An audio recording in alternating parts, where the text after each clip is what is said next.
নমস্কার, গল্প পাঠে অমৃতা চ্যানেলে আপনাদের সবাইকে স্বাগত। আজ আমরা ফিরে যাব শৈশববেলায়, যেখানে রূপকথার গল্প শুনতে শুনতে তলিয়ে যেতাম ঘুমের মধ্যে। গ্রিম ভাইদের রূপকথা থেকে ব্যাঙ ও রাজকন্যার গল্প। অনেক দিন আগের কথা। তখনকার দিনে মানুষ মনে মনে কিছু চাইলে অনেক সময় পেয়ে যেত। এ হচ্ছে সেই সময়কার কথা। সেই সময় ছিলেন এক রাজা।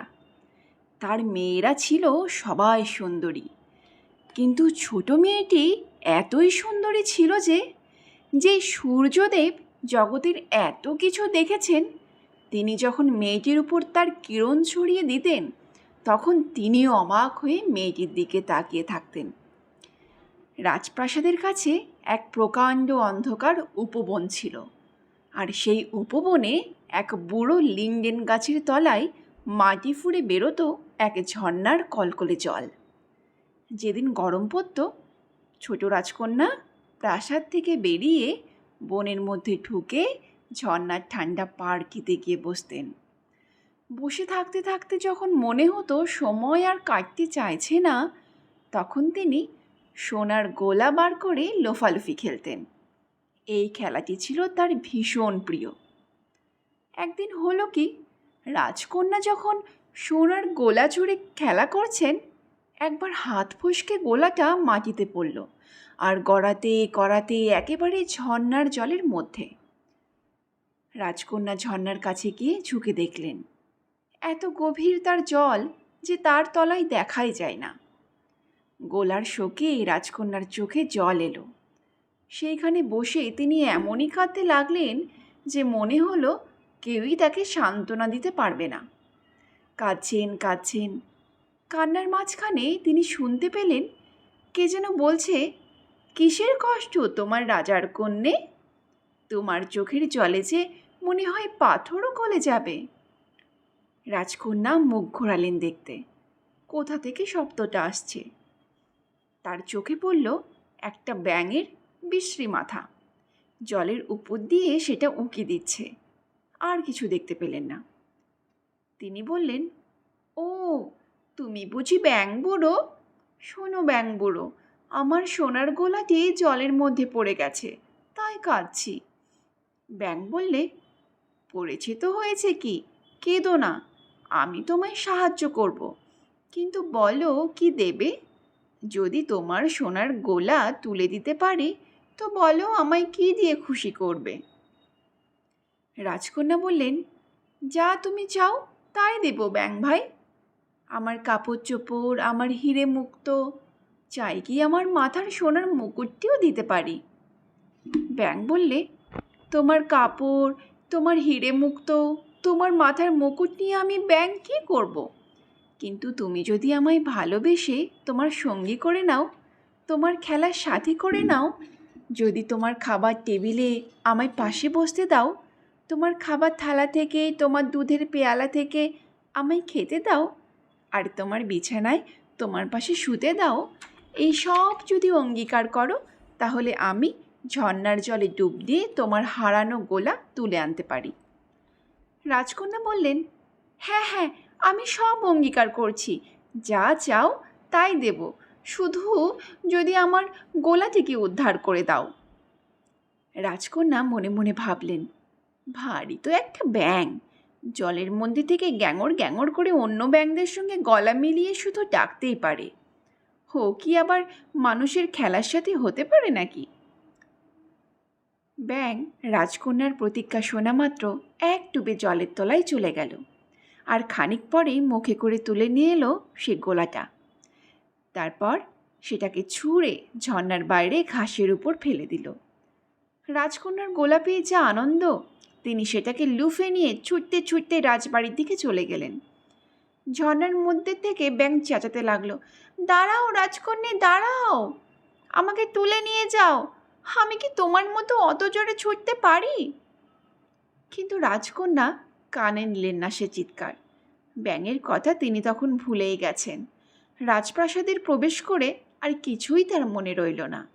ব্যাঙ বেচারা ঝর্ণার মধ্যেই রয়ে গেল।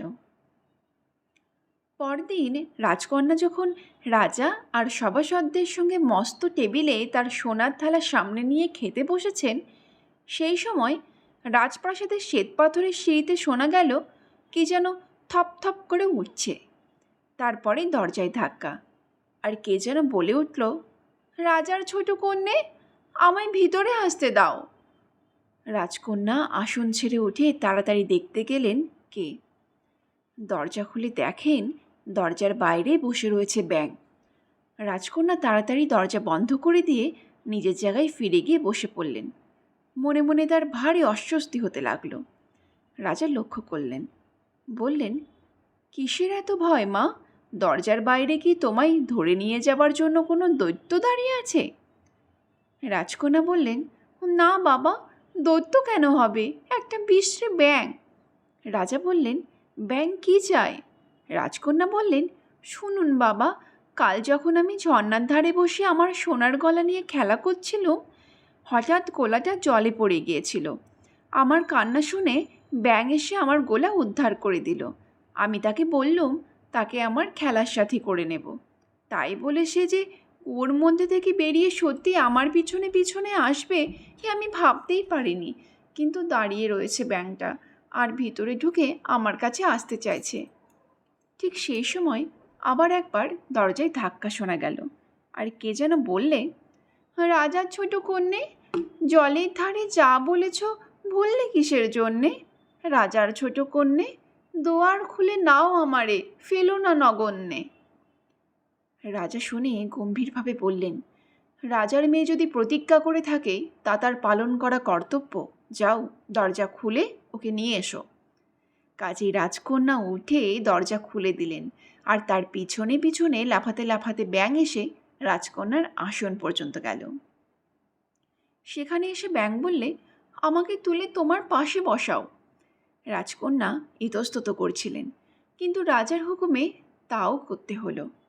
চৌকিতে বসে ব্যাঙ বললে সে টেবিলে উঠবে। টেবিলে উঠে বললে, তোমার সোনার থালাটা একটু এগিয়ে দাও, যাতে আমরা একসঙ্গে খেতে পারি। যতই অনিচ্ছা থাকুক, রাজকন্যাকে তাও করতে হলো। ব্যাঙ খুব আয়েশ করে খেল, কিন্তু রাজকন্যার গলায় প্রতিটি গ্রাস আটকে যেতে লাগলো। শেষে ব্যাঙ বললে, যথেষ্ট খেয়েছি, এবার আমাকে তোমার ঘরে তোমার রেশমের বিছানায় নিয়ে চলো, সেখানে আমরা দুজনে ঘুমোবো। গরম বিছানায় গায়ের পাশে ঠান্ডা ভিজে ব্যাঙ শুয়ে থাকবে ভেবে রাজকন্যা কাঁদতে লাগলেন। কিন্তু ব্যাঙও রাজকন্যার অঙ্গীকার মতো তার বিছানায় তার পাশে না শুয়ে ছাড়বে না। রাজা মেয়ের অনিচ্ছা দেখে তাকে বকে বললেন, তোমার নিজের দরকারের সময় যা অঙ্গীকার করেছ এখন তা ভুললে চলবে না, প্রতিপালন করো। কাজেই 2 আঙুলের ফাঁকে ব্যাঙকে তুলে নিয়ে নিলেন রাজকন্যা, নিয়ে উপরে তার শোয়ার ঘরের এক কোণে রেখে দিলেন। তারপর রাজকন্যা যখন বিছানায় শুয়ে ঘুমের উদ্যোগ করছেন, থপাস থপাস করে ব্যাঙ এগিয়ে এসে বললে, রাজকন্যা, তোমার মতো আমিও ঘুমে কাতর, আমাকেও বিছানায় তুলে নাও, নইলে আমি তোমার বাবাকে বলে দেব। রাজকন্যা আর সহ্য করতে পারলেন না। রাগে কাঁপতে কাঁপতে বিছানা থেকে উঠে ব্যাঙটাকে তুলে নিয়ে যত জোরে পারেন আছাড় মারলেন দেয়ালে। বললেন, হতচ্ছাড়া ব্যাঙ, এইবার চুপ কর। কিন্তু আছাড় খাবার পর দেখা গেল ব্যাঙ আর ব্যাঙ নেই। ব্যাঙের বদলে সেখানে দাঁড়িয়ে রয়েছে চমৎকার সুন্দর এক রাজপুত্র। সবাই অবাক। রাজা এলেন, এসে রাজকন্যার সঙ্গে রাজপুত্রের বিয়ে দিলেন। রাজপুত্র তখন বললেন যে এক ডাইনির জাদুতে তিনি এতদিন ব্যাঙ হয়েছিলেন। রাজকন্যায় সেই জাদু কাটিয়ে তাকে উদ্ধার করেছেন। রাজপুত্র বললেন তার ইচ্ছা তারা দুজনে রাজপুত্রের বাবার রাজত্বে যান। খবর পেয়ে রাজপুত্রের বিশ্বাসী চাকর হেনরি মাথায় সাদা পালক গোজা সোনার চিনে সাজানো 8 সাদা ঘোড়ার গাড়ি সাজিয়ে গাড়ির পাদানিতে চেপে রাজপুত্র আর তার বউকে নিতে যেতে গেল। রাজপুত্র যখন ডাইনির মন্ত্রে ব্যাঙ হয়ে যান, তখন বিশ্বাসী হেনরির এত কষ্ট হয়েছিল যে পাছে দুঃখে উদ্বেগে তার বুক ফেটে চৌচির হয়ে যায়। এই ভয়ে সে তার বুকের উপর 3 ফের তার লোহার পাত বেঁধে রেখেছিলেন। যখন রাজপুত্র তার বউকে নিয়ে গাড়িতে উঠলেন, হেনরি গাড়ির পিছনে পাদানিতে পা দিয়ে দাঁড়ালো, আর তার প্রভুর মুক্তিতে তার বুক আনন্দে পরিপূর্ণ হয়ে গেল। কিছু দূর যেতেই রাজপুত্র গাড়ির পিছনে একটা শব্দ পেলেন। মনে হলো যেন কি একটা ভেঙে পড়ল। রাজপুত্র পিছনে ফিরে চিৎকার করে বললেন, হেনরি, দেখো, গাড়ির চাকা বুঝি ভেঙে পড়ল। হেনরি গান গেয়ে উঠল, ভাঙবে কেন চাকা, বুক যে আমার ঢাকা, লোহার পাতে বেঁধেছিলে তোমার দুঃখে দুঃখী, সেই লোহা আজ পড়ছে ভেঙে তোমার সুখে সুখী। আবার সেই রকম একটা ভাঙার শব্দ হলো। রাজপুত্র আবার ভাবলেন চাকা ভেঙে পড়ল বুঝি, কিন্তু চাকা তো নয়। হেনরি নিরুদ্বিগ্ন হয়ে বুক ভরে যে নিঃশ্বাস নিতে লাগলো, তাতেই বাকি লোহার পাতগুলো তার বুকের ওপর থেকে খুলে পড়ল। ধন্যবাদ। গল্পটি কেমন লাগলো জানাতে ভুলবেন না। ভালো থাকুন, সুস্থ থাকুন, আনন্দে থাকুন।